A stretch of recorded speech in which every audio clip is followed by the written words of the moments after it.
Hi and welcome back to my YouTube channel. On today's class we'll be making a shirt or a vintage shirt. So the first thing I'm going to mark is the shirt length. The shirt length is 21.5 and I'm going to mark 1 inch for folding allowance. Make sure you pin to avoid the material from shifting. So next will be what I folded with. If the shirt is going to reach your hip, you're going to use your hip divided by 4 and add your allowance. But if the shirt is going to stop above your hip, you're going to use your bust measurement divided by 4 plus your sewing allowance. So after doing that, before you start marking your measurements, you're going to mark 1.5 or 2 inches button allowance in front or the open part of the shirt. So that's what I'm going to do now. I'm going to mark 1.5 for my button allowance. Then from that 1.5, I'm going to mark hip measurement divided by 4 plus 2 inches allowance, 1 inch for ease and 1 inch for sewing allowance. So with that I have 2 inches allowance plus the 1.5 button allowance I marked in front. You can also use 2 inches button allowance, but for this I'm going to make use of 1.5 button allowance. And please note, every measurement I will be taking now will start from the button allowance. After doing that, I'm going to place my tape and place the shoulder measurement divided by 2, and I'm going to add half because we are attaching sleeve to the dress.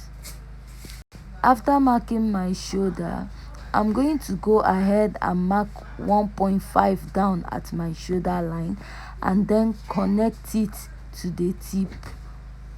This will also create a shoulder slant for the dress. After doing that, I'm going to go ahead and mark my armhole line, then connect it back, find the middle, go in by half and draw my armhole curve.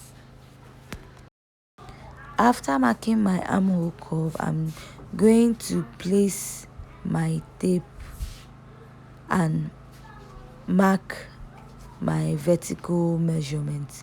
Make sure your tape is on that 1.5. So I'm going to mark vertical measurements. So I'll mark the bust, the waistline or navel, and then the hip point.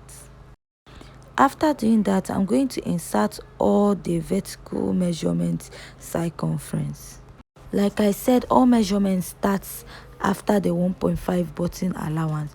So I'm going to place the tape and mark the bust circumference divided by 4, add 1 inch ease allowance and 1 inch sewing allowance, making it 2.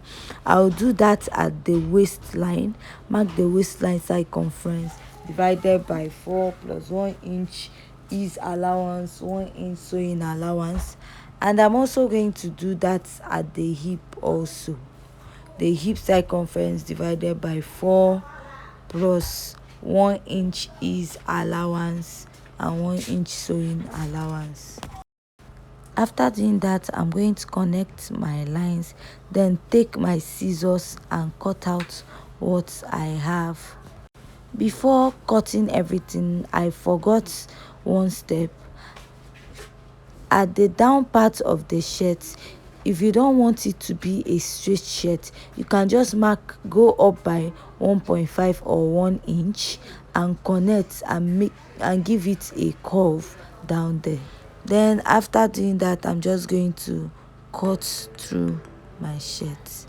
So for the shirt neckline, I'm just going to use 2.5 by 2.5, because the person I'm making the shirt for is a smaller or younger person. But if you're making a shirt for yourself, I'll advise you to use 3.3 to 3 inches by 3 inches to avoid adjusting the neckline later. So I'm just going to fold in this shirt or button allowance. Sorry, you can also iron it to create a fold. So we are going to cut for the back. So remember, while we're making the front bodies or the front part of the shirt, we added 1.5 inch. So that at that 1.5 inch line, you're going to place it out from your back pattern. After folding your back pattern, you're just going to place your front pattern and make sure that 1.5 is not sitting inside the back pattern, because that is your button allowance. Then you're going to place your tape and mark 2 inches up. Remember, we took away 1.5 inch, so you're going to place back 1.5 plus half for joining, that's making it 2 inches. So make sure you also pin while drafting to avoid the shirt or the fabric you're working with to shift or from shifting. So I'm going to cut off what I have first.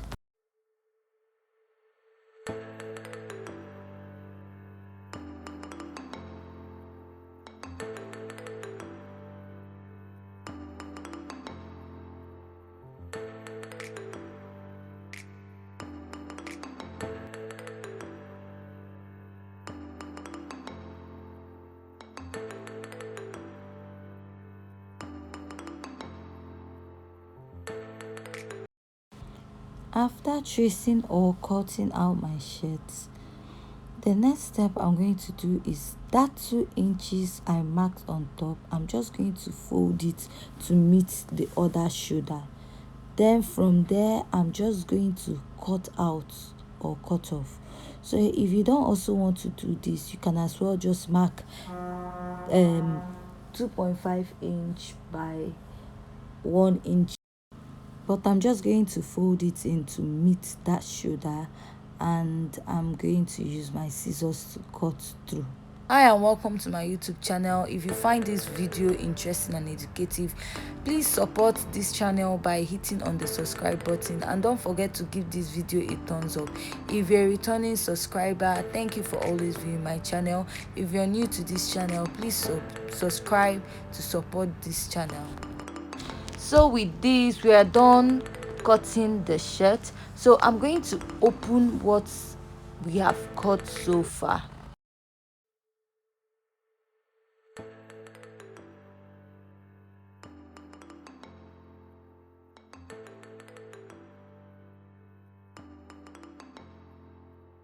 So this is the shirt. I'm going to place the back on the front, and I'm going to sew with 1 inch by the side. Then I'm going to sew in 1 inch by the side and join with half on top. I'm also going to hem it round with half. So I'm done joining the side with 1 inch on both sides. Then I added with half inch on the next side. So the next step I'll take is to go back. Remember, we marked 1.5 button allowance. So what I'm going to do is to this 1.5 button allowance, I'm going to fold it half and 1, and then I'm going to pin it all through to the top. So let me do it at once. So I'm going to measure half, fold it half and 1, and I'm going to pin. So fold with half and 1,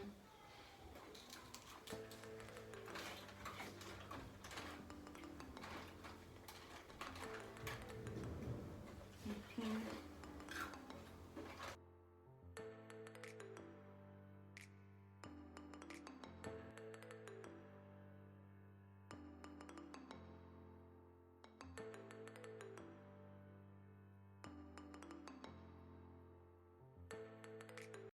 So I'm going to do it, run a stitch on here to hold it down.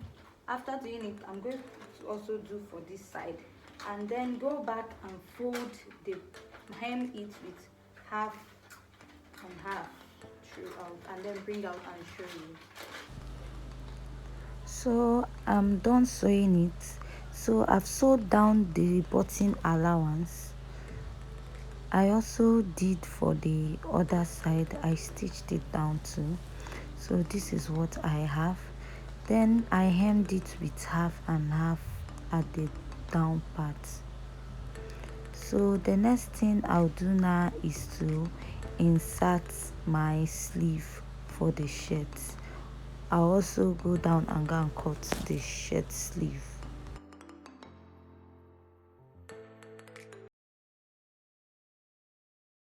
I have placed my fabric on fold for cutting my sleeve. So the first round bound I'm working with is 14. Like I said, the shirt is for a younger person. So the first round bound is 14, or the armhole circumference is 14. Divided by 2, I have 7. Since I'm not doing turn up for the sleeve, I'm just going to add 1 inch sleeve allowance for sewing, or sewing allowance. Also remember to pin while drafting to avoid your fabric from shifting. So first I'm going to mark my sleeve length. The sleeve length I'm working with is 6 inches. I'm going to place my tape and mark 6 inches.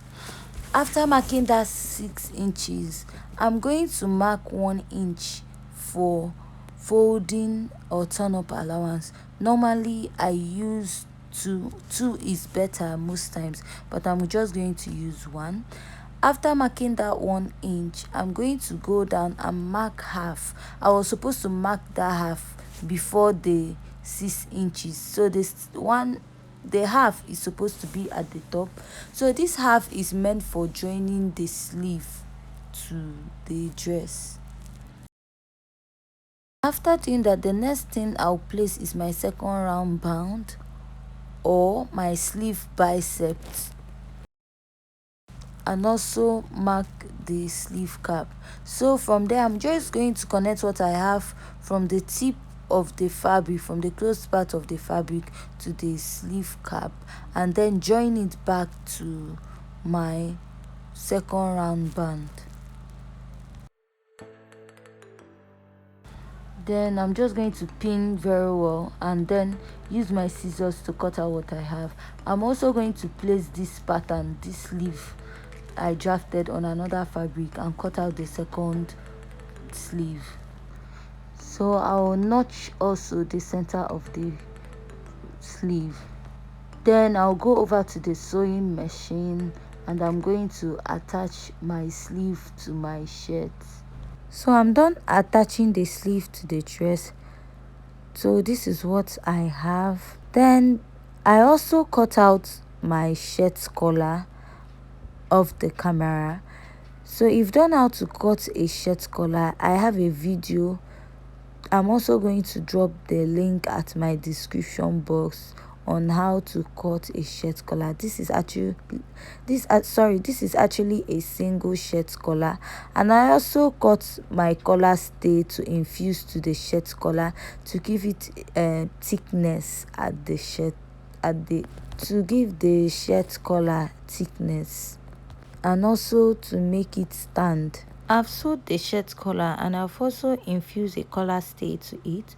So the next thing I'm going to do is to attach the collar to the shirt. Then I'm going to notch it at this point to get the center of the collar. I'm also going to notch the middle neckline of my shirt. I'm going to place it and then notch it also to find the center of the shirt. So after notching it, I'm going to place that notch part of the collar to meet the notched part of the shirt. Then I'm going to sew with half, but first I'm going to pin it round. After pinning it round, I'm going to take it to the sewing machine and I'm going to sew with half round. So note you have to pin the first one part of the collar with the shirt first, because I'm going to use the other one to top stitch on top to give a neat finishing. Or you can place the shirt collar, the shirts in between the shirt collar and top stitch at once. So let me go to the sewing machine and sew that. So I'm done sewing the shirts. I'm just going to remove the pin from the collar. Then I'm going to flip it to the other side for you to see what I have. You will notice that I have a very neat finishing.